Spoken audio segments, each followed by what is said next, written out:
Hi guys, and welcome back to the channel. It's Friday afternoon and it's probably the best day of the week. I work Monday to Friday, so Friday evenings are really good.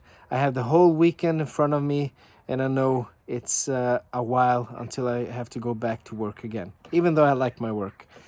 Anyway, you know the feeling when you're starting to feel content with your watch collection. I really thought that I could be a 3-watch guy. I had a bigger watch collection a couple of years ago. I was like up around 20 watches, and I sold them off, and I tried slimming down my collection. And for a while, I thought, yeah, I can pull it off. I could be a 3-watch guy with my Rolex GMT and Davosa, and it feels really good. But then it started to itch. The itch in the back of my head that said, every time you see a cool watch on the forums or in the Facebook groups, the itch starts telling you that you need to have that watch. You need to try that watch out. And because of the channel, I have an opportunity to try out watches that I'm not necessarily buying for myself. People send me watches, companies send me watches to show them off, and I'm really happy for that. But the itch remains. It's still telling you that you need to buy yourself another watch. And a couple of months ago, it happened with the G-Shock Glide, the surfer watch that I did a review on. And now it happened again, actually twice. I bought the new San Martin vintage inspired watch, and for some reason I bought this one.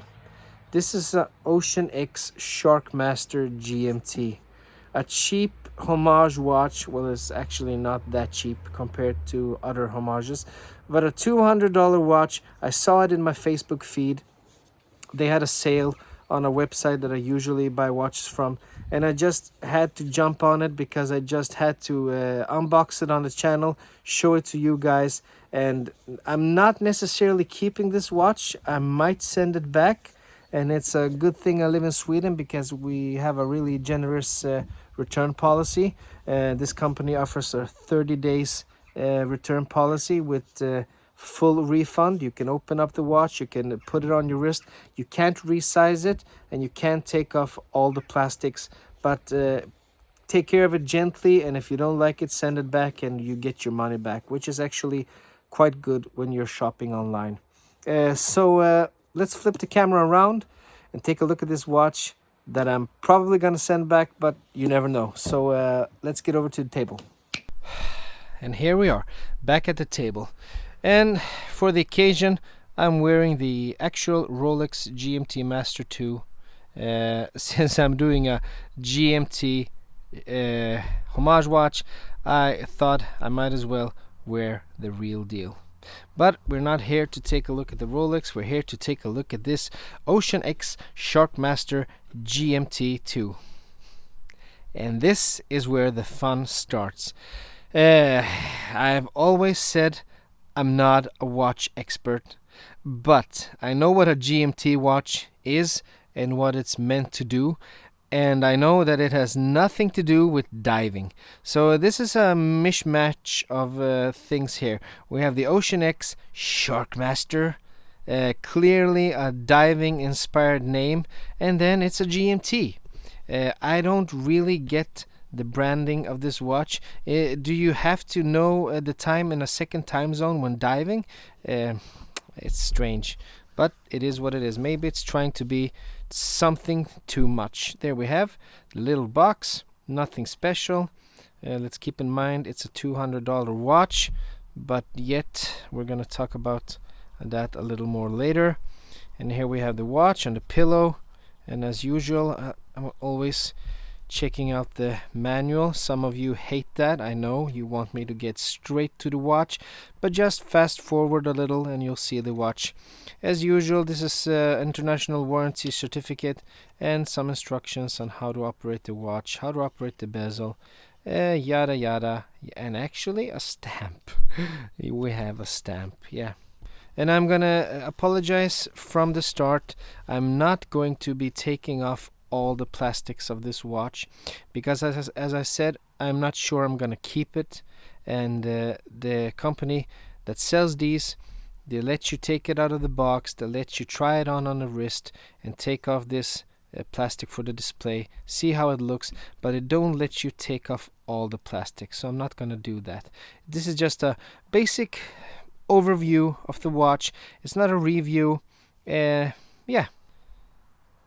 and there it is, the OceanX Sharkmaster GMT II, the GMT diver. And as you can see, it's obviously a Rolex homage, but it has some of its actually it has some of its own identity. You see the bracelet. I'm sorry, I'm not gonna take off the plastic. You see the clasp. Let's just peel away this paper here, and there we have some kind of branding, the OceanX Shark, some kind of a shark. Okay, so how about we start off with some specifications here. It's a quartz movement, as you can see on the second hand. It ticks away there. It's actually a Swiss quartz movement. It's a Ronda 505 24H quartz movement. I'm not an expert on quartz movements, and I don't particularly like them. I know some people do, but when I'm saying this, you have to keep in mind, and I actually don't know anything about quartz movements and how the quality is from different countries. But in my mind, in my simple mind, if a quartz movement is Japanese, I would prefer that than a quartz movement from Switzerland. I don't know why. Just something in. I have some I have some thought in my head that maybe a Japanese quartz is more precise, but I might be way off there. Anyway, a Ronda movement. Inside we have a diameter of 42 millimeters, a lug width of 21 millimeters, a lug to lug of 49 millimeters, thickness is 14 millimeters, and we have some tapering. Sorry, I'm just gonna measure it off camera here.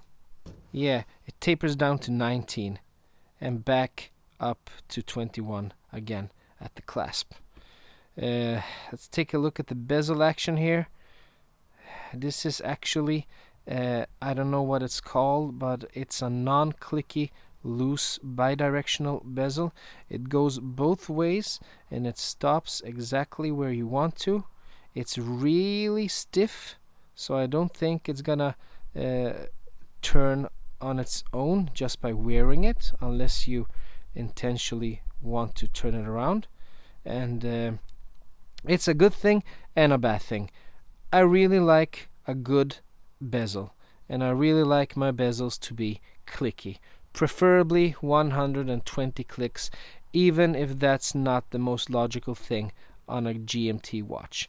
But the one positive thing with this kind of bezel and on a cheap watch like this is that the possibilities for the bezel to come out misaligned are actually quite big, since Seiko almost always do it on watches that are more expensive than this one.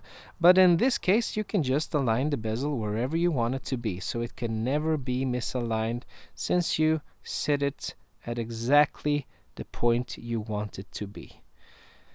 Let's pop out the crown. Just take a look at that writing on the dial there. There we go. Gonna take the hands away, move them away a little, maybe right there. It's nothing special with the crown. It's not an automatic watch, so I'm not winding it up. There we have it. OceanX Sharkmaster GMT, and water resistant 200 meters. It's a clean dial with a clean date window, and as you can see, the hour hand, minute hand, second hand, and all the hour markers are actually in this gold. It's almost like a rose gold, but it's not. It's almost like a vintage. I don't know what they're after here, what they want to achieve. either they want to achieve a vintage look, a patinaed look, or they want to achieve a gold brass kind of look. Either way, I think it looks really cool. We have the red detail on the GMT hand matching the Sharkmaster GMT II text. I think this dial looks fantastic, actually. Applied indices, which is always great, and the Swiss movement text there. And we actually have a sapphire glass here, a domed sapphire glass.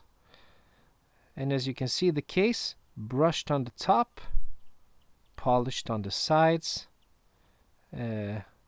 engraved crown, and the bracelet is all brushed except for the sides, but we have no polished center link. The clasp is all brushed, and as you can see, if we open it up, it's not the best clasp. I mean, it looks good, but it's a pressed metal clasp. It feels cheap, it feels thin, and for $200, if you're comparing with what you get from San Martin or Pagani Design even, it feels cheap. They could have done much better with the clasp here. It's just, yeah, I don't know if you're offended by pressed metal like I am. I just feel that this is the cheapest kind of clasp that you can get, and you're still paying $200 for a quartz watch. They could have done something more with the clasp. I would actually, if I'm gonna keep this watch, I would actually consider replacing the clasp. But the good thing here is that we have screwed links. That is actually a nice touch on this watch. Let's take a look at the case back. Nothing special. The Ocean with the shark, even though it's a GMT. Stainless steel case, sapphire glass, quartz, 200 meters. Easy access to remove the bracelet there. And we actually have 1, 2, 3, 4, 5, 6, 7 points of micro adjustment, which is nice. So let's try this watch on. But before we do that, let's just compare these two guys and see how much of a homage this really is. Sure, it has the Mercedes hands, it has the exact same shape of hour markers. Bezel reminds me of an older Rolex GMT Master. So it's actually not homaging the newest GMT Master, but older model. But it's still, I don't know, I still think that maybe it's not a blatant copy or a blatant homage like some other watches from Pagani Design, Parnis, San Martin. It's, I don't know, in some way maybe it's trying to do its own thing here. Maybe the domed sapphire, I don't know if they had that on older Rolexes, domed sapphire glass. Maybe the golden details on the dial, somehow it has its own identity. I don't know really how to describe it better than that, but I think it does actually. So let's try it on the wrist and stop talking. I always talk too much in my videos. I don't know why, I just can't stop, you know. There we go. And there we have it. On my 20 centimeter wrist, that's what it looks like. And I have to say, even though I don't like the clasp, even though I don't like that it's a quartz movement, even if it's Swiss, I don't know, I prefer an automatic watch. But I must say that I really like the look of this watch. It has to have some heavy AR coating, maybe both on the inside and on the outside, because as you can see, when looking at it from certain angles, it's really blue. It's almost like it's the most, I guess it's an AR coating, and if it is, it's the most heavily applied AR coating I've ever seen, because it's really blue in some angles. Right in front, if you look at it straight up, it's crystal clear, but If you look at it at an angle, as you can see there, look at that blue sheen. And I really like AR coating. That's the one of the things that I really wish my Rolex had, and that's an AR coating. I can't understand why they don't do that on their watches. But I actually think this watch looks great on my wrist. I would have preferred if it could have been 40 millimeters instead of 42, but it doesn't feel too big. It feels great on wrist. The bracelet feels comfortable, even though I haven't even though I haven't taken off the plastic, but it feels good. And even though I would have preferred clicky bezel, I really like it that it's not misaligned, and the possibilities of it being misaligned on a cheap watch like this is actually quite high. So I think it's a bonus that we have the free spinning bezel as it is. So $200 for a quartz watch. As I said in the beginning, and as I try to say as many times as I can in my videos, I'm not a watch expert, so I can't really tell you if $200 is much or little for a Swiss movement quartz watch. You get a sapphire glass, you get a 200 meters water resistance, you get a nice looking watch. It feels actually of good quality when you feel it on wrist. You get a really cheap clasp that's been done better in other brands, cheaper brands. So that's a real disappointment what they did with the clasp here, but still it looks good, and it just doesn't feel good. And maybe you want to watch that both feels good and looks good for $200. And don't get me wrong, $200 is not a lot of money for some people, but for other people it's a lot of money. For other people, they maybe just buy one watch, and that watch may cost $200, and they don't want to spend any more money on that watch. And for those people, I'm gonna say, me personally, I would actually rather buy San Martin for the money, because I'm a sucker for an automatic movement, and you actually get all the things that you get here on a San Martin watch, but you get a ceramic bezel and you get a better clasp. But you don't get this look. This is a really specific look, and with the golden details or patina the details on the dial, and it looks really nice. And the domed sapphire is also really nice. And if you're the kind of guy that maybe prefers a quartz watch instead of an automatic watch, you don't have to wind it. It's always set. You don't have to think about it. You just have to exchange the battery in a couple of years. Then go for it. Then it's a great looking watch for not much money spent. Actually, one thing that bothers me, even if I was a quartz guy, even if I was a quartz lover, it bothers me that the second hand doesn't hit every minute straight on. It looks good right up until 9 o'clock, and then it starts to miss some of the minutes. And that's I know a lot of watches do that, and it's not a big deal if you don't have OCD, but if you do, it might bother you. So I don't know what I'm gonna do with this. Maybe I'll send it back, maybe I'm gonna keep it as a beater. I actually don't know, but I'm actually bothered by the clasp and the cheapness of it. So if I'm gonna keep it, I might change the bracelet for something else.